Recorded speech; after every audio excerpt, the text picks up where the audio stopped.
ਆਪਸੀ ਝਗੜੇ ਹੁੰਦੇ ਨੇ, ਪਰਿਵਾਰਕ ਕਈ ਵਾਰ ਜਾਇਦਾਦਾਂ ਨੂੰ ਲੈ ਕੇ ਹੁੰਦੇ ਨੇ, ਜਾਂ ਬਹੁਤ ਸਾਰੇ ਕਈ ਇਮੀਗ੍ਰੇਸ਼ਨ ਨਾਲ ਰਿਲੇਟਡ ਜਿਹੜੇ ਉਹ ਸਲਾਹ ਮਸ਼ਵਰੇ ਦੀ ਜ਼ਰੂਰਤ ਹੁੰਦੀ ਹੈ। ਕੀ ਜ਼ਰੂਰਤ ਹੈਗੀ ਹੈ ਜਿਸ ਤਰੀਕੇ ਨਾਲ WICS ਇਹ ਕਰ ਰਿਹਾ ਹੈਗਾ ਕੰਮ?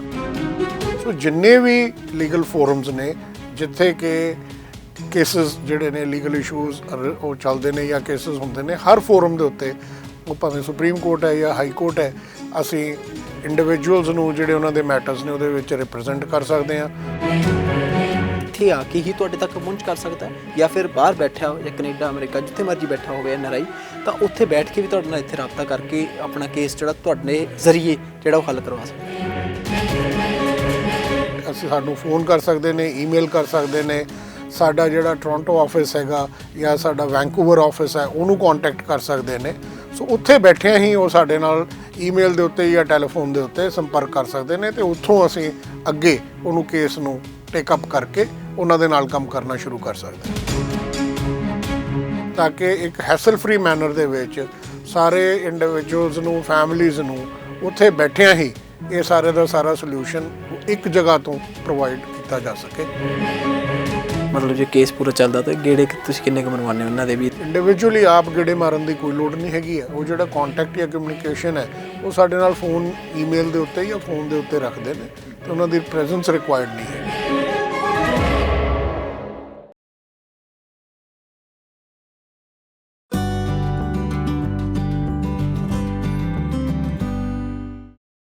ਪ੍ਰਾਈਮ ਏਸ਼ੀਆ TV ਤੇ ਤੁਹਾਡਾ ਸਵਾਗਤ ਹੈ। ਮੈਂ ਹਾਂ ਆਨੰਦਪ੍ਰੀਤ ਸਿੰਘ।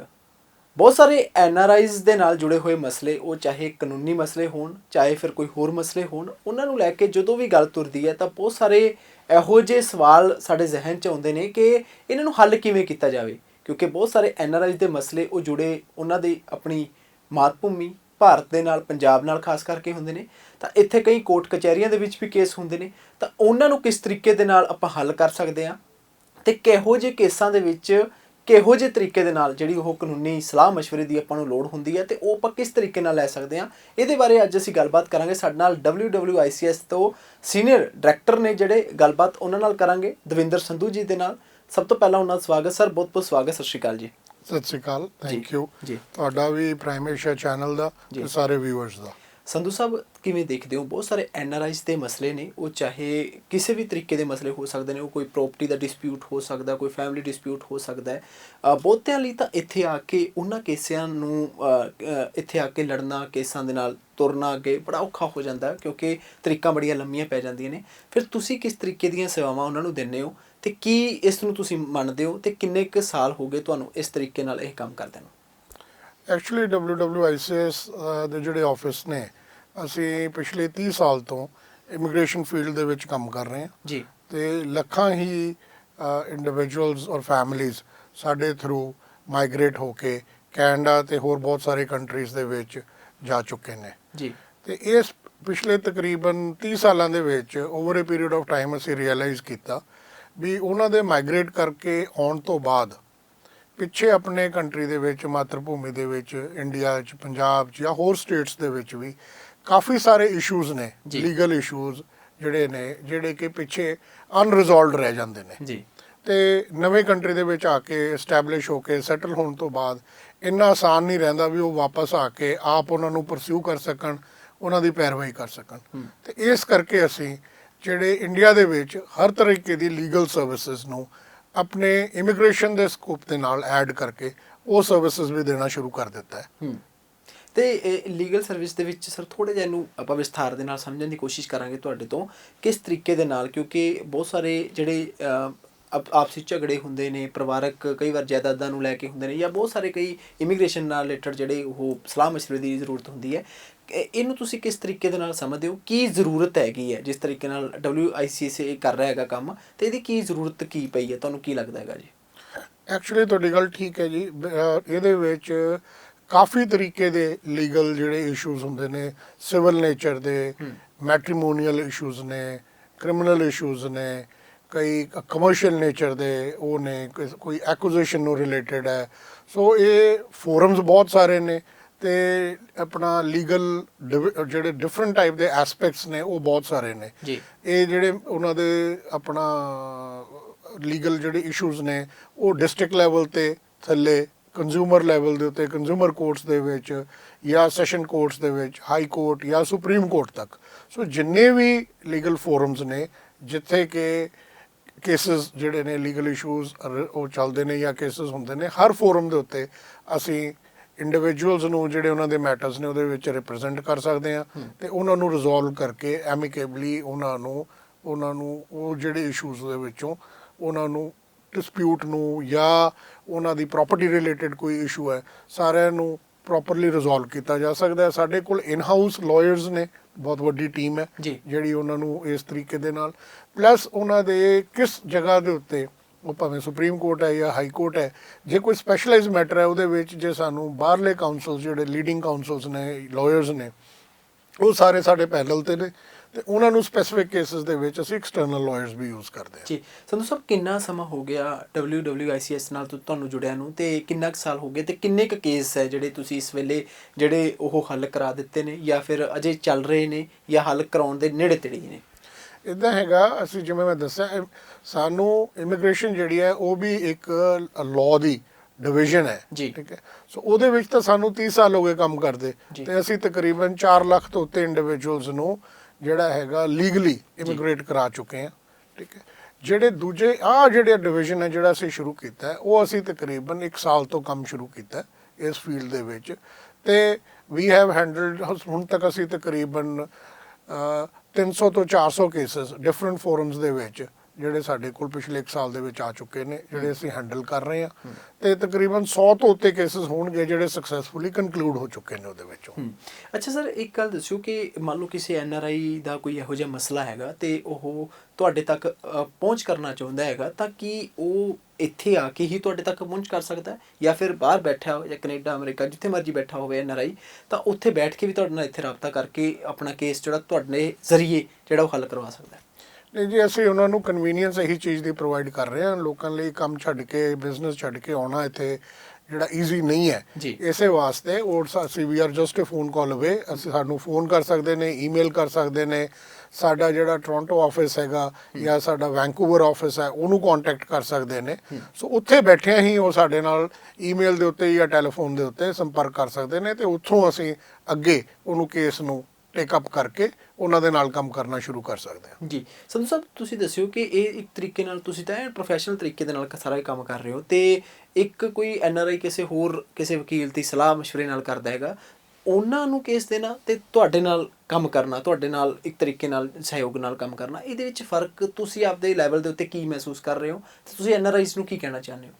ਦੇਖੋ, ਇੱਦਾਂ ਹੈਗਾ, ਕਿਸੇ ਨੂੰ ਵੀ ਕੋਈ ਵੀ ਇੰਡੀਵਿਜੂਅਲ ਕਿਸੇ ਵੀ ਲਾਇਰ ਨੂੰ ਸਰਵਿਸਿਜ਼ ਲੈ ਸਕਦਾ। ਅਸੀਂ ਕਿਸੇ ਦੇ ਬਾਰੇ ਨਹੀਂ ਕਹਿਣਾ ਚਾਹੁੰਦੇ, ਅਸੀਂ ਸਿਰਫ ਆਪਣੀ ਫਰਮ ਬਾਰੇ ਦੱਸ ਸਕਦੇ ਹਾਂ ਕਿਉਂਕਿ ਸਾਡੇ ਕੋਲ ਇੱਕ ਕਾਰਪੋਰੇਟ ਪ੍ਰੋਫੈਸ਼ਨਲ ਸੈਟਅਪ ਹੈ। ਫਰਕ ਸਮਝਣਾ ਚਾਹੁੰਦਾ ਜੀ। ਹਾਂਜੀ, ਮੈਂ ਦੱਸ ਰਿਹਾ ਪ੍ਰੋਫੈਸ਼ਨਲ ਸੈਟਅਪ ਹੈ ਤਾਂ ਸਿੰਗਲ ਵਿੰਡੋ ਸਿਸਟਮ ਦੇ ਵਿੱਚ ਜੇ ਕਿਸੇ ਇੰਡੀਵਿਜੂਅਲ ਦਾ, ਫੋਰ ਐਗਜ਼ਾਮਪਲ, ਸਭ ਤੋਂ ਵੱਡਾ ਬੈਨੀਫਿਟ ਇਹ ਹੈ ਵੀ ਜਦੋਂ ਕੋਈ ਲਿਟੀਗੇਸ਼ਨ ਲੈਟਸ ਸੇ ਇੱਕ ਡਿਸਟ੍ਰਿਕਟ ਕੋਰਟ ਲੈਵਲ ਦੇ ਉੱਤੇ ਹੈ, ਜਦੋਂ ਉਹਦੇ 'ਚ ਜਿੱਤ ਹਾਰ ਹੋ ਜਾਂਦੀ ਹੈ, ਜਨਰਲੀ ਉਹਦੇ ਵਿੱਚ ਅਪੀਲ ਜਿਹੜੀ ਫਾਈਲ ਹੁੰਦੀ ਹੈ ਉਹ ਹਾਈ ਕੋਰਟ ਦੇ ਵਿੱਚ ਫਾਈਲ ਹੁੰਦੀ ਹੈ। ਸੋ ਜਦੋਂ ਹਾਈ ਕੋਰਟ ਦੇ ਵਿੱਚ ਆਉਂਦਾ ਫਿਰ ਉਸ ਇੰਡੀਵਿਜੂਅਲ ਨੂੰ ਜਾਂ ਫੈਮਿਲੀ ਨੂੰ ਫਿਰ ਕੋਈ ਹੋਰ ਲਾਇਰ ਜਾਂ ਕਿਸੇ ਹੋਰ ਨੂੰ ਇੰਗੇਜ ਕਰਨਾ ਪੈਂਦਾ ਹੈ ਤੇ ਸ਼ੁਰੂ ਤੋਂ ਫਿਰ ਦੁਬਾਰਾ ਤੋਂ ਕੰਮ ਸ਼ੁਰੂ ਹੋ ਜਾਂਦਾ ਹੈ। ਇੱਥੇ ਕੀ ਹੈ ਵੀ ਕੋਈ ਵੀ ਫੋਰਮ ਹੋਵੇ, ਡਿਸਟ੍ਰਿਕਟ ਫੋਰਮ ਤੋਂ ਲੈ ਕੇ ਸੁਪਰੀਮ ਕੋਰਟ ਤੱਕ, ਅਸੀਂ ਸਿੰਗਲ ਵਿੰਡੋ ਸਿਸਟਮ ਦੇ ਵਿੱਚ ਜਦ ਤੱਕ ਉਹ ਫੇਵਰੇਬਲੀ ਕਨਕਲੂਡ ਨਹੀਂ ਹੋ ਜਾਂਦਾ ਉਦੋਂ ਤੱਕ ਅਸੀਂ ਉਸ ਕੇਸ ਨੂੰ ਹੈਂਡਲ ਕਰਾਂਗੇ, ਠੀਕ ਹੈ। ਉਹਨਾਂ ਨੂੰ ਕਿਸੇ ਵਾਰ-ਵਾਰ ਕਿਸੇ ਹੋਰ ਇੰਡੀਵਿਜੂਅਲ ਕੋਲ ਅਲੱਗ-ਅਲੱਗ ਵਕੀਲਾਂ ਕੋਲ ਜਾਣਾ ਨਹੀਂ ਪੈਣਾ। ਸੰਧੂ ਸਾਹਿਬ, ਕੀ ਤੁਸੀਂ ਪਹਿਲੇ ਦਿਨ ਤੋਂ ਕਹਿੰਦੇ ਹੋ ਕਿ ਕੇਸ ਤੁਹਾਡੇ ਕੋਲ ਆਉਣਾ ਚਾਹੀਦਾ ਜਾਂ ਫਿਰ ਕਿਸੇ ਦਾ ਕੇਸ ਚੱਲ ਰਿਹਾ ਮੰਨ ਲਓ ਕਿਸੇ ਕੋਲੇ, ਜਾਂ ਹੁਣ ਉਹਨਾਂ ਨੂੰ ਲੱਗਦਾ ਕਿ ਨਹੀਂ ਵੀ ਚਲੋ ਸੰਧੂ ਸਾਹਿਬ ਤੋਂ ਇਹ ਸੰਧੂ ਸਾਹਿਬ ਦੀਆਂ ਗੱਲਾਂ ਵਧੀਆ ਲੱਗੀਆਂ, ਸੰਧੂ ਸਾਹਿਬ ਤੋਂ ਇਹ ਕੇਸ ਸਾਨੂੰ ਲੱਗਦਾ ਕਿ ਸੰਧੂ ਸਾਹਿਬ ਕੋਲ ਦੇਣਾ ਚਾਹੀਦਾ, ਤਾਂ ਕੀ ਤੁਸੀਂ ਉਸ ਕੇਸ ਦੇ ਵਿੱਚ ਵੀ ਹੈਲਪ ਕਰੋਗੇ?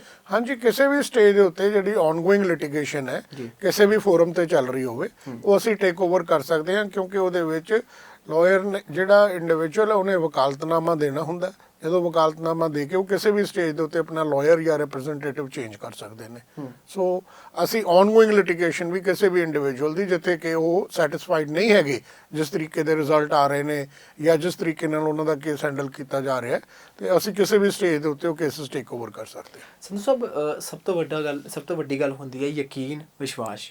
ਇਹ NRIs ਨੂੰ ਤੁਸੀਂ ਕਿਵੇਂ ਦਵਾ ਪਾਓਗੇ? ਤੁਹਾਨੂੰ ਲੱਗਦਾ ਕਿ ਬੜਾ ਔਖਾ ਕੰਮ ਹੈ ਤੇ ਇਹ ਤੁਸੀਂ ਕਿਵੇਂ ਉਹਨਾਂ ਨੂੰ ਜੀ ਇਹ ਤਾਂ ਸਭ ਤੋਂ ਈਜ਼ੀਐਸਟ ਕੰਮ ਹੈ ਹੁਣ, ਕਿਉਂਕਿ ਮੈਂ ਕਿਹਾ ਕਿਉਂਕਿ ਅਸੀਂ ਇਸ ਫੀਲਡ ਦੇ ਵਿੱਚ ਜਿਹੜੇ ਸਾਡੇ ਆਫਿਸਸ ਨੇ ਜਾਂ ਸਾਡੀ ਆਰਗੇਨਾਈਜੇਸ਼ਨ ਹੈ ਪਿਛਲੇ 30 ਸਾਲ ਦੇ ਵਿੱਚ 30 ਸਾਲ ਹੋ ਗਏ ਜਦ ਦੇ ਅਸੀਂ ਇਮੀਗ੍ਰੇਸ਼ਨ ਫੀਲਡ ਦੇ ਹਾਂ। ਸੋ ਇਹ ਕੋਈ ਛੋਟਾ ਅਰਸਾ ਨਹੀਂ ਹੁੰਦਾ ਜਿੰਨੇ ਦੇਰ ਦੇ ਅਸੀਂ ਕਰ ਰਹੇ ਹਾਂ। ਤੇ ਜਿਹੜੀ ਸਾਡੀ ਕੰਪਨੀ ਹੈ ਉਹ largest number of economic immigrants Canada ਦੇ ਵਿੱਚ ਭੇਜ ਰਹੀ ਹੈ, ਦੂਸਰੇ ਨੰਬਰ ਤੇ ਆਸਟ੍ਰੇਲੀਆ, ਫਿਰ ਯੂਕੇ, ਨਿਊਜ਼ੀਲੈਂਡ, ਯੂਐਸ। ਸੋ ਬਹੁਤ ਸਾਰੇ ਲੱਖਾਂ ਦੀ ਗਿਣਤੀ ਦੇ ਵਿੱਚ ਤਾਂ ਜਿਹੜੇ ਇਮੀਗ੍ਰੈਂਟਸ ਨੇ ਉਹ ਆਏ ਹੀ ਸਾਡੇ ਥਰੂ ਹੋਏ ਨੇ ਜੀ। ਸੋ ਦੂਸਰਾ ਜਿਹੜੇ ਕਿਸੇ ਹੋਰ ਆਪਣੇ ਆਪ ਜਾਂ ਕਿਸੇ ਹੋਰ ਏਜੰਸੀਜ਼ ਦੇ ਥਰੂ ਕਿਸੇ ਹੋਰ ਕੰਪਨੀ ਦੇ ਥਰੂ ਵੀ ਆਏ ਨੇ। ਸੋ ਸਾਡਾ ਟਰੈਕ ਰੈਕਡ ਦੇਖਦੇ ਹੋਏ ਔਰ ਲੈਂਥ ਆਫ ਈਅਰਸ ਜਦ ਅਸੀਂ ਬਿਜ਼ਨਸ ਦੇ ਵਿੱਚ ਆ ਉਹਨਾਂ ਨੂੰ ਦੇਖ ਕੇ ਸਾਡੇ ਤੇ ਉੱਤੇ ਜਿਹੜਾ ਉਹ ਫੇਥ ਕਰ ਸਕਦੇ ਨੇ, ਠੀਕ ਹੈ, ਤੇ ਕ੍ਰੈਡੀਬਿਲਿਟੀ ਦੇਖ ਸਕਦੇ ਨੇ ਸਾਡੀ ਆਰਗੇਨਾਈਜੇਸ਼ਨ ਦੇ। ਜੀ, ਮੋਟੇ ਤੌਰ ਦੇ ਉੱਤੇ ਤੁਸੀਂ ਇਹਨੂੰ ਕਿਸ ਤਰੀਕੇ ਦੇ ਨਾਲ ਸਮਝ ਰਹੇ ਹੋ ਤੇ ਅੱਜ ਦੀ ਤਰੀਕ ਦੇ ਵਿੱਚ ਕਿੰਨੀ ਕੁ ਜ਼ਰੂਰਤ ਮਹਿਸੂਸ ਤੁਸੀਂ ਕਰ ਰਹੇ ਹੋ, ਤੁਸੀਂ ਕਿਸ ਤਰੀਕੇ ਨਾਲ ਇਹਨੂੰ ਦੇਖ ਰਹੇ ਹੋ?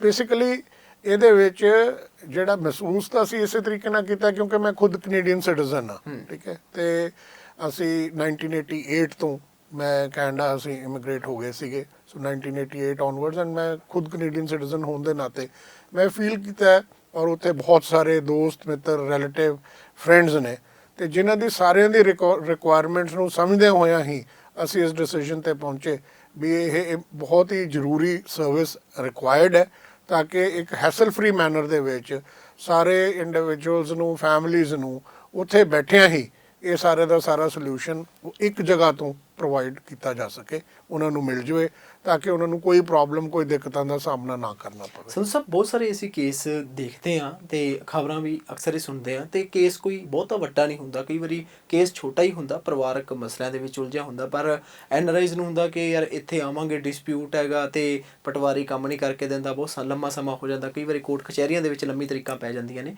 ਤਾਂ ਫਿਰ ਉਸ ਕਿਸਮ ਦੇ ਜਿਹੜੇ ਇਹ ਸਾਰੇ ਕੰਮ ਹੋਣਗੇ ਉਹਨਾਂ ਨੂੰ ਤੁਸੀਂ ਕਿਸ ਤਰੀਕੇ ਦੇ ਨਾਲ ਨਾਲੇ ਐਨਆਰਆਈਜ਼ ਨੂੰ ਵੀ ਤੁਸੀਂ ਵਿਸ਼ਵਾਸ ਦਿਵਾਉਣਾ ਹੈਗਾ ਤੇ ਉਹਨਾਂ ਨੂੰ ਲੱਗੇਗਾ ਵੀ ਉੱਥੇ ਬੈਠ ਕੇ ਵੀ ਜਿੱਦਾਂ ਅਸੀਂ ਇੱਥੇ ਰਹਿ ਕੇ ਕੰਮ ਕਰਾ ਸਕਦੇ ਹਾਂ ਇੱਥੇ ਅਸੀਂ ਉੱਥੇ ਬੈਠੇ ਬੈਠੇ ਤੁਹਾਡੇ ਜ਼ਰੀਏ ਕੰਮ ਕਰਵਾ ਸਕਦੇ ਹਾਂ। ਇਹ ਤੁਸੀਂ ਉਹਨਾਂ ਨੂੰ ਕਿਸ ਤਰੀਕੇ ਦੇ ਨਾਲ ਉਹਨਾਂ ਨੂੰ ਸਮਝਾਓਗੇ, ਕਿਸ ਤਰੀਕੇ ਨਾਲ ਇਹ ਕੰਮ ਕਰੋਗੇ ਤੁਸੀਂ? ਬੇਸਿਕਲੀ ਉਹੀ ਮੈਂ ਤੁਹਾਨੂੰ ਦੱਸਿਆ ਵੀ ਹਰ ਲੈਵਲ ਦੇ ਉੱਤੇ ਡਿਸਟ੍ਰਿਕਟ ਲੈਵਲ ਦੇ ਉੱਤੇ ਆਪਣਾ ਚੰਡੀਗੜ੍ਹ ਦੇ ਵਿੱਚ ਸੁਪਰੀਮ ਕੋਰਟ ਦੇ ਵਿੱਚ ਸਾਡੇ ਕੋਲ ਮੈਨ ਪਾਵਰ ਹੈ, ਆਪਣੀ ਵਰਕ ਫੋਰਸ ਹੈ, ਲੀਗਲ ਟੀਮ ਹੈ, ਠੀਕ ਹੈ, ਤੇ ਪੈਨਲ ਦੇ ਉੱਤੇ ਵੀ ਬਹੁਤ ਸਾਰੇ ਲਾਇਰਸ ਨੇ। ਸੋ ਹਰ ਮਸਲੇ ਦੀ ਜਿਹੜੀ ਹੈ ਉਹਨੂੰ ਦੇਖਦੇ ਹੋਏ ਵੀ ਕੀ ਉਹਦੇ ਵਿੱਚ ਕੰਮ ਰਿਕੁਆਇਰਡ ਹੈ ਉਹਦੇ ਅਕੋਰਡਿੰਗਲੀ ਜਿਹੜੀ ਰਿਸੋਰਸਿਸ ਨੇ ਉਹਨਾਂ ਨੂੰ ਯੂਟਿਲਾਈਜ਼ ਕੀਤਾ ਜਾਂਦਾ ਹੈ, ਉਹਨੂੰ ਪੁੱਟ ਅਕ੍ਰੋਸ ਕੀਤਾ ਜਾਂਦਾ ਹੈ ਤੇ ਸਿਸਟਮ ਦੇ ਵਿੱਚ ਰਹਿੰਦੇ ਹੋਏ ਦੇਖਿਆ ਜਾਂਦਾ ਵੀ ਫਾਸਟੈਸਟ ਤਰੀਕੇ ਨਾਲ ਛੇਤੀ ਤੋਂ ਛੇਤੀ ਉਸ ਕੰਮ ਨੂੰ ਕਿਵੇਂ ਕਨਕਲੂਡ ਕੀਤਾ ਜਾ ਸਕਦਾ ਹੈ, ਉਹਨੂੰ ਸਕਸੈਸਫੁਲੀ ਕਿਵੇਂ ਕੰਪਲੀਟ ਕੀਤਾ ਜਾ ਸਕਦਾ। ਸਰ ਕਾਨੂੰਨੀ ਤੌਰ ਦੇ ਉੱਤੇ ਹੁਣ ਤੱਕ ਕਿੰਨੇ ਕੁ ਕੇਸ ਨੇ ਜਿਹੜੇ ਤੁਸੀਂ ਰਿਜ਼ੋਲਵ ਕਰਾ ਚੁੱਕੇ ਹੋ? ਮੈਂ ਜਿਵੇਂ ਪਹਿਲਾਂ ਤੁਹਾਨੂੰ ਦੱਸਿਆ ਇਹ ਕੰਮ ਅਸੀਂ ਤਕਰੀਬਨ 1 ਸਾਲ ਤੋਂ ਹੀ ਸ਼ੁਰੂ ਕੀਤਾ ਜੀ ਤੇ 100 ਤੋਂ ਉੱਤੇ ਕੇਸਿਸ ਹੋਣਗੇ ਜਿਹੜੇ ਹੁਣ ਤੱਕ ਕਨਕਲੂਡ ਹੋ ਚੁੱਕੇ ਨੇ ਤੇ ਤਕਰੀਬਨ 300 ਤੋਂ 400 ਦੇ ਵਿੱਚ ਕੇਸਿਸ ਨੇ ਜਿਹੜੇ ਪਾਈਪਲਾਈਨ ਦੇ ਵਿੱਚ। ਸਰ ਬਹੁਤ ਲੰਮਾ ਸਮਾਂ ਲੱਗ ਜਾਂਦਾ ਕਿਉਂਕਿ ਇਹ ਆਪਣੇ ਹੱਥ ਨਹੀਂ ਹੁੰਦਾ, ਕਈ ਵਾਰ ਤਾਂ ਕੋਰਟ ਕਚਹਿਰੀਆਂ ਦੇ ਵਿੱਚ ਤਰੀਕਾਂ ਲੰਮੀਆਂ ਪੈ ਜਾਂਦੀਆਂ ਨੇ।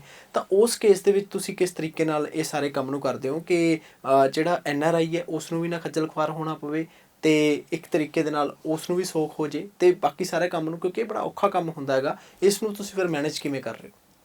ਬੇਸਿਕਲੀ ਸਿਸਟਮ ਦੇ ਵਿੱਚ ਰਹਿੰਦੇ ਹੋਏ ਹੀ ਜਿਹੜੀਆਂ ਚੀਜ਼ਾਂ ਨੇ ਜਿਹੜਾ ਤਾਂ ਇੱਕ ਸਰਟਨ ਟਾਈਮ ਕਿਸੇ ਟਾਈਪ ਦੀ ਲਿਟੀਗੇਸ਼ਨ ਨੂੰ ਲੱਗਣਾ ਉਹ ਤਾਂ ਲੱਗਣਾ ਹੀ ਹੁੰਦਾ ਜੀ, ਪਰ ਉਹਦੀ ਜੇ ਸਹੀ ਤਰੀਕੇ ਨਾਲ ਪੈਰਵਾਈ ਕੀਤੀ ਜਾਵੇ, ਠੀਕ ਹੈ, ਅਰਲੀਐਸਟ ਡੇਟਸ ਜੋ ਪੋਸੀਬਲ ਨੇ ਉਹ ਲਈਆਂ ਜਾਣ, ਲਾਇਰ ਹਰ ਤਰੀਕ ਦੇ ਉੱਤੇ ਜਾਵੇ, ਡਿਲੇ ਨਾ ਹੋਵੇ, ਜੋ ਰਿਪਲਾਈ ਹੈ ਕਾਊਂਟਰ ਰਿਪਲਾਈ ਹੈ ਜਾਂ ਕੋਈ ਵੀ ਚੀਜ਼ਾਂ ਨੇ ਉਹਨਾਂ ਨੂੰ ਟਾਈਮਲੀ ਫੈਸ਼ਨ 'ਚ ਕੀਤਾ ਜਾਵੇ ਤਾਂ ਉਹ ਚੀਜ਼ਾਂ ਜਿਹੜੀਆਂ ਐਕਸਪੀਡਾਈਟ ਹੋ ਜਾਂਦੀਆਂ ਨੇ। ਸੰਧੂ ਸਾਹਿਬ ਕੀ ਤੁਸੀਂ ਸਲਾਹ ਦੇ ਦਿੰਦੇ ਹੋ ਜੇ ਕੋਈ ਮੰਗੇ ਤੁਹਾਡੇ ਤੋਂ? ਹਾਂਜੀ ਹਾਂਜੀ ਜ਼ਰੂਰ, ਕਿਉਂ ਨਹੀਂ ਦਿੰਦੇ, ਫੋਰ ਸ਼ੋਰ। ਕਈ ਵਾਰ ਕਿਸੇ ਨੂੰ ਹੁੰਦਾ ਵੀ ਚਲੋ ਸਲਾਹ ਲੈ ਲਈਏ ਇੱਕ ਵਾਰੀ। ਇਨੀਸ਼ੀਅਲ ਕੰਸਲਟੇਸ਼ਨ ਅਸੀਂ ਆਪਣਾ ਵੈਬਸਾਈਟ ਦੇ ਉੱਤੇ ਵੀ ਫਾਰਮ ਤੇ ਡਿਟੇਲ ਪਾਈਆਂ ਹੋਈਆਂ ਨੇ ਤੇ ਕਿਸੇ ਨੂੰ ਵੀ ਕੋਈ ਜਿਹੜਾ ਮਸਲਾ ਹੈ ਜਾਂ ਕੋਈ ਇਸ਼ੂ ਹੈ ਉਹ ਸਾਨੂੰ ਈਮੇਲ ਲਿਖ ਸਕਦਾ ਹੈ ਜਾਂ ਉਹਦੇ ਤੇ ਨੰਬਰ ਦਿੱਤੇ ਹੋਏ ਨੇ ਉਹਦੇ ਤੇ ਕਾਲ ਕਰ ਸਕਦਾ ਤੇ ਆਪਣੇ ਪਾਰਟਿਕੂਲਰਸ ਤੇ ਡਾਕੂਮੈਂਟਸ ਦੇਣਗੇ। ਉਹ ਇਨੀਸ਼ੀਅਲ ਕੰਸਲਟੇਸ਼ਨ ਜਿਹੜਾ ਹੈਗਾ ਚੈੱਕ ਕਰਕੇ ਉਹਨਾਂ ਨੂੰ ਰਿਵਰਟ ਕੀਤਾ ਜਾਏਗਾ, ਉਹ ਫ੍ਰੀ ਹੈ। ਉਸ ਤੋਂ ਬਾਅਦ ਉਹਨਾਂ ਦੀ ਮਰਜ਼ੀ ਹੈ ਜੇ ਉਹ ਸਾਨੂੰ ਇੰਗੇਜ ਕਰਨਾ ਚਾਹਣ ਤਾਂ ਉਹ ਫਿਰ ਐਪਰੋਪਰੀਏਟ ਫੀ ਦੇ ਕੇ ਡਿਪੈਂਡਿੰਗ ਕੇਸ ਦੇ ਮੁਤਾਬਕ ਉਹ ਫਿਰ ਅੱਗੇ ਚੱਲ ਸਕਦੇ ਨੇ। ਪਰ ਇਨੀਸ਼ੀਅਲ ਕੰਸਲਟੇਸ਼ਨ ਜਦੋਂ ਡਾਕੂਮੈਂਟਸ ਦੇਣਗੇ ਅਸੀਂ ਉਹਨਾਂ ਨੂੰ ਸਲਾਹ ਜਿਹੜੀ ਹੈਗੀ ਆ ਉਹ ਇਨੀਸ਼ੀਅਲੀ ਫ੍ਰੀ ਦੇਵਾਂਗੇ ਵੀ ਇਹਦੇ ਵਿੱਚ ਕੁਝ ਬਣ ਸਕਦਾ ਨਹੀਂ ਬਣ ਸਕਦਾ, ਕੀ ਟਾਈਮ ਲੱਗੇਗਾ, ਕਿੰਨੇ ਕੁ ਉਹਨਾਂ ਦੇ ਜਿਹੜੇ ਰਿਸੋਰਸਿਸ ਜਾਂ ਫਾਈਨੈਂਸ਼ੀਅਲ ਜਿਹੜੇ ਉਹਦੀ ਇੰਪਲੀਕੇਸ਼ਨ ਹੋਏਗੀ, ਉਹ ਸਾਰੀ ਕੰਸਲਟੇਸ਼ਨ ਇਨੀਸ਼ੀਅਲੀ ਅਸੀਂ ਉਹਨਾਂ ਨੂੰ ਫ੍ਰੀ ਦਿੰਦੇ ਹਾਂ। ਜੀ ਸੰਧੂ ਸਾਹਿਬ, ਕੀ ਤੁਸੀਂ ਮੰਨਦੇ ਹੋ ਕਿ ਮੋਟੇ ਤੌਰ ਦੇ ਉੱਤੇ ਤੁਹਾਡੇ ਕੋਲ ਜ਼ਿਆਦਾਤਰ ਕਿਹੜੇ ਕੇਸ ਆਉਂਦੇ ਨੇ ਕਿ ਇਹ ਕੇਸ ਬਹੁਤ ਜ਼ਿਆਦਾ ਆਉਂਦੇ ਨੇ ਤੇ ਬਹੁਤ ਸਾਰੇ ਐਨਆਰਆਈਜ਼ ਨੂੰ ਤੁਸੀਂ ਕਹਿਣਾ ਚਾਹੁੰਦੇ ਹੋ ਕਿ ਇਹ ਕੇਸ ਦੇ ਵਿੱਚ ਤਾਂ ਸਾਡੀ ਮਹਾਰਤ ਹੈ?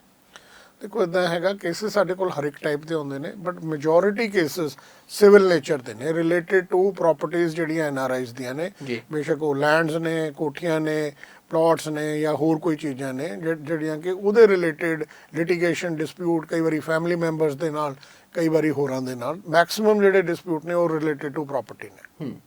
ਤੇ ਮੋਟੇ ਤੌਰ ਦੇ ਉੱਤੇ ਕਿੰਨਾ ਕੁ ਸਮਾਂ ਲੱਗ ਜਾਂਦਾ ਜੀ ਤੁਹਾਡੇ ਹਿਸਾਬ ਨਾਲ? ਦੇਖੋ ਇਹ ਫੋਰਮ ਤੇ ਡਿਪੈਂਡ ਕਰਦਾ, ਉਹ ਡਿਸਟ੍ਰਿਕਟ ਕੋਰਟ ਦੇ ਵਿੱਚ ਹੈ ਕੇਸ ਕਿ ਹਾਈ ਕੋਰਟ ਦੇ ਵਿੱਚ ਹੈ। ਲੌਂਗੈਸਟ ਟਾਈਮ ਜਿਹੜਾ ਹੈਗਾ ਲੋਅਰ ਲੈਵਲ ਦੇ ਉੱਤੇ ਲੱਗਦਾ ਜਿਹੜੇ ਡਿਸਟ੍ਰਿਕਟ ਕੋਰਟਸ ਨੇ, ਉਹ ਵੀ ਖਾਸ ਕਰ ਜਿਹੜੇ ਸਿਵਲ ਕੇਸਿਸ ਨੇ। ਤੇ ਹਾਈ ਕੋਰਟ ਦੇ ਵਿੱਚ ਜਾਂ ਸੁਪਰੀਮ ਕੋਰਟ ਦੇ ਵਿੱਚ ਇੰਨਾ ਟਾਈਮ ਨਹੀਂ ਲੱਗਦਾ ਹੈਗਾ, ਕਿਉਂਕਿ ਇਹ ਕੋਰਟਸ ਜਿਹੜੀਆਂ ਥੱਲੇ ਲਾਅ ਪੁਆਇੰਟ ਦੇ ਉੱਤੇ ਹੀ ਹੈਗਾ, ਜਿਹੜਾ ਲੀਗਲ ਜਿਹੜੇ ਇਸ਼ੂ ਨੇ ਉਹ ਉਹਦੇ ਤੇ ਐਡਰੈਸ ਹੁੰਦੇ ਨੇ। ਸੰਧੂ ਸਾਹਿਬ, ਤੁਸੀਂ ਸਿਟੀਜ਼ਨ ਰਹੇ ਹੋ ਤੇ ਤੁਸੀਂ ਉੱਥੇ ਦਾ ਵੀ ਦੇਖਿਆ ਮਾਹੌਲ, ਇੱਥੇ ਦਾ ਵੀ ਮਾਹੌਲ ਦੇਖਿਆ ਹੈਗਾ, ਤੇ ਇਹਨਾਂ ਨੂੰ ਤੁਸੀਂ ਕਿਵੇਂ ਡਿਫਰੈਂਸ ਕਰ ਰਹੇ ਹੋ ਲੋਅ ਦੇ ਐਂਗਲ ਦੇ ਮੁਤਾਬਕ? ਤੁਸੀਂ ਇਹਨੂੰ ਕਿਸ ਤਰੀਕੇ ਨਾਲ ਦੇਖਦੇ ਹੋ? ਕਿਉਂਕਿ ਬਹੁਤ ਸਾਰੇ ਐਨਆਰਆਈਜ਼ ਉੱਧਰ ਦਾ ਵੀ ਆਪਣਾ ਬਣਾ ਕੇ ਰੱਖਦੇ ਨੇ ਕਿਉਂਕਿ ਉੱਥੇ ਇਹਨਾਂ ਨੇ ਰਹਿਣਾ ਹੈਗਾ, ਤੇ ਇਸ ਧਰਤੀ ਨਾਲ ਵੀ ਉਹਨਾਂ ਦਾ ਮੋਹ ਹੈਗਾ, ਤੇ ਕਿਸ ਤਰੀਕੇ ਨਾਲ ਇਹਨਾਂ ਤੁਸੀਂ ਲੀਗਲ ਪੁਆਇੰਟ ਤੋਂ ਦੇਖ ਰਹੇ ਹੋ? ਦੇਖੋ ਜੀ, ਮੇਜਰ ਡਿਫਰੈਂਸ ਤਾਂ ਇਹ ਹੈ ਵੀ ਉਸ ਕੰਟਰੀ ਦੇ ਵਿੱਚ ਫੋਰ ਐਗਜ਼ਾਮਪਲ ਕੈਨੇਡਾ ਲਾ ਲਿਆ, ਹੋਰ ਜਿਹੜੀ ਲਿਟੀਗੇਸ਼ਨ ਹੈ ਉਹ ਕੰਪੇਅਰ ਟੂ ਇੰਡੀਆ ਮਿਨੀਮਲ ਹੈ ਜੀ। ਠੀਕ ਹੈ, ਕਿਉਂਕਿ ਬਹੁਤ ਸਾਰੇ ਮਸਲਿਆਂ ਦੇ ਵਿੱਚ ਕੋਈ ਇਸ ਤਰੀਕੇ ਦੇ ਡਿਸਪਿਊਟ ਜਾਂ ਇਸ਼ੂਜ਼ ਅਰਾਈਜ਼ ਹੀ ਨਹੀਂ ਹੁੰਦੇ, ਜਿਹਦੇ ਕਰਕੇ ਆਮ ਲੋਕਾਂ ਨੂੰ ਜਿਹੜਾ ਹੈਗਾ ਕੋਰਟ ਕਚਹਿਰੀ ਦੇ ਵਿੱਚ ਜਾਣਾ ਪਵੇ। ਇੰਡੀਆ ਦੇ ਵਿੱਚ ਕਾਫੀ ਚੀਜ਼ਾਂ ਦੇ ਵਿੱਚ ਜਿਹੜੇ ਇੰਡੀਵਿਜੂਅਲਸ ਨੇ ਉਹਨਾਂ ਨੂੰ ਕੋਰਟ ਕਚਹਿਰੀਆਂ ਜਾਣਾ ਪੈਂਦਾ, ਤੇ ਲਿਟੀਗੇਸ਼ਨ ਇਹ ਤੁਸੀਂ ਮੰਨ ਲਓ ਪੋਪੂਲੇਸ਼ਨ ਕਰਕੇ ਵੀ ਔਰ ਸਿਸਟਮ ਔਰ ਪ੍ਰੋਸੈਸਸ ਕਰਕੇ ਵੀ ਲੈਂਥੀ ਹੈ ਤੇ ਟਾਈਮ ਲੱਗਦਾ, ਉੱਥੇ ਸਮਾਂ ਘੱਟ ਲੱਗਦਾ, ਉੱਥੇ ਸਮਾਂ ਵੀ ਘੱਟ ਲੱਗਦਾ ਹੈ, ਤੇ ਮੈਜੋਰਿਟੀ ਜਿਹੜਾ ਹੈਗਾ ਇੰਨੀ ਨਾਰਮਲ ਉਹਦੇ ਵਿੱਚ ਕਿਸੇ ਨੂੰ ਲਿਟੀਗੇਸ਼ਨ ਦੇ ਵਿੱਚ ਇਨਵੋਲਵ ਹੋਣ ਦੀ ਲੋੜ ਵੀ ਨਹੀਂ ਪੈਂਦੀ। ਅੱਛਾ, ਫਿਰ ਗੇੜੇ ਕਿੰਨੇ ਕੁ ਮਰਵਾਉਂਦੇ ਹੋ ਤੁਸੀਂ? ਮਤਲਬ ਜੇ ਕੇਸ ਪੂਰਾ ਚੱਲਦਾ ਤਾਂ ਗੇੜੇ ਤੁਸੀਂ ਕਿੰਨੇ ਕੁ ਮਰਵਾਉਂਦੇ ਹੋ ਉਹਨਾਂ ਦੇ ਵੀ? ਇੱਧਰ ਇੰਡੀਵਿਜੂਅਲਸ ਨੂੰ ਤਾਂ ਜੀ, ਜੇ ਕ੍ਰਿਮੀਨਲ ਕੇਸ ਕਿਸੇ ਦਾ ਹੈ ਜਿੱਥੇ ਉਹਦੀ ਪਰਸਨਲ ਪ੍ਰੈਜ਼ੈਂਸ ਰਿਕੁਆਇਰਡ ਹੋਵੇ, ਉਹਨੂੰ ਛੱਡ ਕੇ ਉਸ ਨੂੰ ਕਲਾਇੰਟ ਨੂੰ ਇੰਡੀਵਿਜੂਅਲੀ ਆਪ ਗੇੜੇ ਮਾਰਨ ਦੀ ਕੋਈ ਲੋੜ ਨਹੀਂ ਹੈਗੀ ਹੈ। ਉਹ ਜਿਹੜਾ ਕੰਟੈਕਟ ਜਾਂ ਕਮਿਊਨੀਕੇਸ਼ਨ ਹੈ ਉਹ ਸਾਡੇ ਨਾਲ ਫੋਨ, ਈਮੇਲ ਦੇ ਉੱਤੇ ਜਾਂ ਫੋਨ ਦੇ ਉੱਤੇ ਰੱਖਦੇ ਨੇ, ਤੇ ਉਹਨਾਂ ਦੀ ਪ੍ਰੈਜ਼ੈਂਸ ਰਿਕੁਆਇਰਡ ਨਹੀਂ ਹੈਗੀ। ਕ੍ਰਿਮੀਨਲ ਕੇਸਿਸ ਦੇ ਵਿੱਚ ਜੇ ਕੋਈ ਆਪ ਕ੍ਰਿਮੀਨਲ ਕੇਸਿਸ ਦੇ ਵਿੱਚ ਇੰਪਲੀਕੇਟਡ ਹੈ ਜਿੱਥੇ ਉਹਦੀ ਪਰਸਨਲ ਪ੍ਰੈਜ਼ੈਂਸ ਕੋਰਟ ਨੇ ਰਿਕੁਆਇਰ ਕਰ ਰੱਖੀ ਹੈ, ਸੋ ਉਹ ਤਾਂ ਉਹਨਾਂ ਨੂੰ ਆਪ ਨੂੰ ਪ੍ਰੈਜ਼ੈਂਟ ਹੋਣਾ ਪੈਂਦਾ। ਉਹਨੂੰ ਛੱਡ ਕੇ ਬਾਕੀ ਕਿਸੇ ਵੀ ਟਾਈਪ ਦੇ ਲੀਗਲ ਮਸਲੇ ਦੇ ਵਿੱਚ ਕਲਾਇੰਟ ਨੂੰ ਉਹਨਾਂ ਨੂੰ ਆਪ ਆਉਣ ਦੀ ਕੋਈ ਰਿਕੁਆਇਰਮੈਂਟ ਨਹੀਂ ਹੁੰਦੀ। ਜੀ ਸੰਧੂ ਸਾਹਿਬ, ਫਿਰ ਜਿਹੜੇ ਬਹੁਤ ਸਾਰੇ ਇਸ ਵੇਲੇ ਐਨਆਰਆਈਜ਼ ਤੁਹਾਨੂੰ ਦੇਖ ਰਹੇ ਨੇ, ਉਹਨਾਂ ਨੂੰ ਤੁਸੀਂ ਕਿਸ ਤਰੀਕੇ ਦੇ ਨਾਲ, ਹੁਣ ਇਹ ਸਾਰੀ ਗੱਲ ਤਾਂ ਨਾਲ ਮੈਂ ਸਵਾਲਾਂ ਦੇ ਰੂਪ ਦੇ ਵਿੱਚ ਤੁਹਾਨੂੰ ਪੁੱਛ ਰਿਹਾ ਹਾਂ, ਤੇ ਆਪਦੇ ਤਰੀਕੇ ਨਾਲ ਤੁਸੀਂ ਉਹਨਾਂ ਨੂੰ ਖੁੱਲ੍ਹੀ ਗੱਲਬਾਤ ਦੇ ਜ਼ਰੀਏ ਕੀ ਉਹਨਾਂ ਨੂੰ ਸਮਝਾਉਣਾ ਚਾਹੁੰਦੇ ਹੋ, ਕੀ ਕਹਿਣਾ ਚਾਹੁੰਦੇ ਹੋ? ਮੈਂ ਤਾਂ ਜੀ ਸਾਰਿਆਂ ਨੂੰ ਇਹੀ ਦੱਸਣਾ ਚਾਹੁੰਦਾ ਵੀ ਸਾਡੀ ਕੰਪਨੀ ਦੀਆਂ ਜਿਹੜੀਆਂ ਸਰਵਿਸਿਜ਼ ਨੇ ਉਹ ਸਾਰੇ ਐਨਆਰਆਈਜ਼ ਲਈ ਅਵੇਲੇਬਲ ਨੇ, ਤੇ ਜੇ ਕੋਈ ਉਹਨਾਂ ਦਾ ਲੀਗਲ ਇਸ਼ੂ ਹੈ ਜਿਹੜਾ ਕਿ ਰਿਜ਼ੋਲਵ ਉਹ ਕਰਾਉਣਾ ਚਾਹੁੰਦੇ ਨੇ, ਉਹ ਸਾਡੇ ਆਫਿਸਿਸ ਨੂੰ ਕੰਟੈਕਟ ਕਰ ਸਕਦੇ ਨੇ, ਤੇ ਅਸੀਂ ਹਮੇਸ਼ਾ ਅਵੇਲੇਬਲ ਹਾਂ। ਅਸੀਂ ਇਨੀਸ਼ੀਅਲ ਕੰਸਲਟੇਸ਼ਨ ਉਹਨਾਂ ਦੇ ਮੈਟਰਸ ਨੂੰ ਸਟੱਡੀ ਕਰਕੇ ਫ੍ਰੀ ਗਾਈਡੈਂਸ ਉਹਨਾਂ ਨੂੰ ਇਨੀਸ਼ੀਅਲ ਗਾਈਡੈਂਸ ਦੇਵਾਂਗੇ ਵੀ ਇਹਦਾ ਵੇ ਫਾਰਵਰਡ ਕੀ ਹੈ, ਕਿਸ ਤਰੀਕੇ ਦੇ ਨਾਲ ਇਹਨੂੰ ਰਿਜ਼ੋਲਵ ਕੀਤਾ ਜਾ ਸਕਦਾ ਹੈ, ਸਕਸੈਸਫੁਲੀ ਕਨਕਲੂਡ ਕੀਤਾ ਜਾ ਸਕਦਾ ਹੈ, ਤੇ ਉਸ ਤੋਂ ਬਾਅਦ ਉਹ ਸਾਡੀ ਇਨੀਸ਼ੀਅਲ ਐਡਵਾਈਸ ਤੋਂ ਬਾਅਦ ਫਿਰ ਉਹਨਾਂ ਦਾ ਆਪਣਾ ਡਿਸੀਜਨ ਹੈ ਪ੍ਰੋਸੀਡ ਕਰਨ ਦਾ ਜਾਂ ਨਾ ਕਰਨ ਦਾ। ਸੋ ਸਾਰਿਆਂ ਨੂੰ ਮੈਂ ਇਹੀ ਕਹਿਣਾ ਚਾਹੂੰਗਾ ਵੀ ਜੇ ਕਿਸੇ ਦਾ ਕੋਈ ਲੀਗਲ ਇਸ਼ੂ ਹੈ, ਪਲੀਜ਼ ਸਾਡੇ ਆਫਿਸਿਸ ਨੂੰ ਕੰਟੈਕਟ ਕਰੋ, ਇਹਦਾ ਆਪਣੀ ਕੰਸਲਟੇਸ਼ਨ ਲਓ, ਤੇ ਉਹਦੇ ਬਾਅਦ ਤੁਸੀਂ ਆਪਣਾ ਮਨ ਬਣਾ ਸਕਦੇ ਹੋ ਪ੍ਰੋਸੀਡ ਕਰਨ ਦੇ ਬਾਰੇ। ਜੀ ਸੰਧੂ ਸਾਹਿਬ, ਇਹ ਸਾਰੀਆਂ ਤਮਾਮ ਜਾਣਕਾਰੀਆਂ ਤੁਸੀਂ ਦਿੱਤੀਆਂ, ਤੇ ਅਜੇ ਬਹੁਤ ਸਾਰੇ ਜਿਹੜੇ ਸਾਡੇ ਦਰਸ਼ਕਾਂ ਦੇ ਉਹਨਾਂ ਦੇ ਜ਼ਿਹਨ ਦੇ ਵਿੱਚ ਸਵਾਲ ਹੋਣਗੇ, ਤੇ ਜੇ ਤੁਹਾਡੇ ਤੱਕ ਰਾਬਤਾ ਕਰਨਾ ਹੋਵੇ, ਨੰਬਰ ਤਾਂ ਚਲੋ ਚੱਲ ਹੀ ਰਹੇ ਨੇ, ਜੇ ਤੁਹਾਨੂੰ ਮਿਲਣਾ ਵੀ ਚਾਹੁੰਦਾ ਹੋਣਾ, ਕਈ ਵਾਰ ਕਿਸੇ ਨੂੰ ਹੁੰਦਾ ਕਿ ਚਲੋ ਸਾਡਾ ਦੋਸਤ ਮਿੱਤਰ ਰਿਸ਼ਤੇਦਾਰ ਉਹ ਸੰਧੂ ਸਾਹਿਬ ਨੂੰ ਮਿਲ ਲੈ, ਇੱਕ ਵਾਰੀ ਮਿਲ ਕੇ ਜਾਂ ਤਸੱਲੀ ਹੋ ਜਾਂਦੀ ਹੈ, ਕਿ ਤਸੱਲੀ ਕਰਵਾ ਦੇਣ ਫਿਰ ਉਹਨਾਂ ਦੀ? ਹਾਂ ਸ਼ੋਰ, ਮੈਂ ਇੱਥੇ ਜਿਹੜਾ ਹੈਗਾ ਸਾਡੇ ਚੰਡੀਗੜ੍ਹ ਆਫਿਸ ਦੇ ਵਿੱਚ ਅਵੇਲੇਬਲ ਰਹਿਣਾ, ਤੇ ਜਦੋਂ ਮੈਂ ਕੈਨੇਡਾ ਹੁੰਦਾ ਤੇ ਟੋਰਾਂਟੋ ਆਫਿਸ ਦੇ ਵਿੱਚ ਅਵੇਲੇਬਲ ਹੁੰਦਾ, ਤੇ ਬਾਕੀ ਫੋਨ ਦੇ ਉੱਤੇ ਜਾਂ ਈਮੇਲ ਦੇ ਥਰੂ ਕੰਟੈਕਟ ਕਰਕੇ ਅਸੀਂ 1-to-1 ਫੋਨ ਕਾਲ ਦੇ ਉੱਤੇ ਜਿਹੜਾ ਟਾਈਮ ਫਿਕਸ ਕਰਕੇ ਕੰਸਲਟੇਸ਼ਨ ਮੇਰੇ ਨਾਲ ਗੱਲ ਕਰ ਸਕਦੇ ਨੇ ਜਾਂ ਪਰਸਨਲੀ ਮਿਲ ਸਕਦੇ ਨੇ। ਜੀ ਬਹੁਤ ਸ਼ੁਕਰੀਆ ਸੰਧੂ ਸਾਹਿਬ, ਸਮਾਂ ਦਿੱਤਾ, ਧੰਨਵਾਦ। ਥੈਂਕ ਯੂ ਸਾਰੇ ਵਿਊਅਰਸ ਦਾ ਤੇ ਪ੍ਰਾਈਮ ਏਸ਼ੀਆ ਦਾ, ਤੇ ਤੁਹਾਡਾ ਬਹੁਤ ਬਹੁਤ ਥੈਂਕ ਯੂ ਜੀ। ਤਾਂ ਅੱਜ ਦੇ ਇਸ ਪ੍ਰੋਗਰਾਮ ਦੇ ਵਿੱਚ ਅਸੀਂ ਇਸ ਮੁਤਲਕ ਯਾਨੀ ਕਿ ਕਾਨੂੰਨੀ ਐਂਗਲ ਤੋਂ ਇਹ ਸਮਝਣ ਦੀ ਕੋਸ਼ਿਸ਼ ਕੀਤੀ ਕਿ ਕਿਹੋ ਜਿਹੇ ਕੇਸਾਂ ਦੇ ਨਾਲ ਜਿਹੜੇ ਸਾਡੇ ਐਨਆਰਆਈ ਭੈਣ ਭਰਾ ਨੇ ਉਹਨਾਂ ਨੂੰ ਦੋ ਚਾਰ ਹੋਣਾ ਪੈਂਦਾ, ਤੇ ਉਹਨਾਂ ਨੂੰ ਇੱਥੇ ਵਾਰ-ਵਾਰ ਆ ਕੇ ਖੱਜਲ ਖੁਆਰ ਵੀ ਹੋਣਾ ਪੈਂਦਾ। ਤਾਂ ਉਸ ਖੱਜਲ ਖੁਆਰੀ ਤੋਂ ਬਚਣ ਦੇ ਲਈ ਹੁਣ ਜਿਹੜੇ ਇਸ WWICS ਨੇ ਇਹ ਉਪਰਾਲਾ ਕੀਤਾ ਹੈਗਾ ਪਿਛਲੇ ਜਿਹੜਾ ਕੁਝ ਸਮੇਂ ਤੋਂ, ਤੇ ਇਹ ਕਹਿ ਰਹੇ ਨੇ ਕਿ ਇਸ ਦੇ ਵਿੱਚ ਜਿਹੜੇ ਬਹੁਤ ਸਾਰੇ ਕੇਸ ਇਹਨਾਂ ਨੇ ਹੱਲ ਕੀਤੇ ਨੇ, ਤੇ ਆਉਣ ਵਾਲੇ ਸਮੇਂ ਦੇ ਵਿੱਚ ਇਹਨਾਂ ਦੀ ਟੀਮਾਂ ਉਹ ਜ਼ਿਲ੍ਹਾ ਅਦਾਲਤਾਂ ਤੋਂ ਲੈ ਕੇ ਸੁਪਰੀਮ ਕੋਰਟ ਤੱਕ, ਜਿਹੜਾ ਤੁਹਾਨੂੰ ਜਾਣ ਦੀ ਲੋੜ ਨਹੀਂ, ਇਹ ਆਪ ਜਾ ਕੇ ਆਪਣਾ ਕੇਸ ਮੰਨ ਕੇ, ਤੁਹਾਡੇ ਕੇਸ ਨੂੰ ਆਪਣਾ ਕੇਸ ਮੰਨ ਕੇ ਜਿਹੜਾ ਉਹ ਹੱਲ ਕਰਨਗੇ। ਤੇ ਬਹੁਤ ਸਾਰੇ ਸਵਾਲ ਤੁਹਾਡੇ ਜ਼ਿਹਨ ਦੇ ਵਿੱਚ ਹੋਣਗੇ, ਤਾਂ ਤੁਸੀਂ ਉਹਨਾਂ ਸਵਾਲਾਂ ਦੇ ਜਵਾਬ ਸੰਧੂ ਸਾਹਿਬ ਤੋਂ ਤੇ ਇਹਨਾਂ ਦੀ ਟੀਮ ਤੋਂ ਜਿਹੜਾ ਉਹ ਜ਼ਰੂਰ ਲੈ ਲੈਣਾ।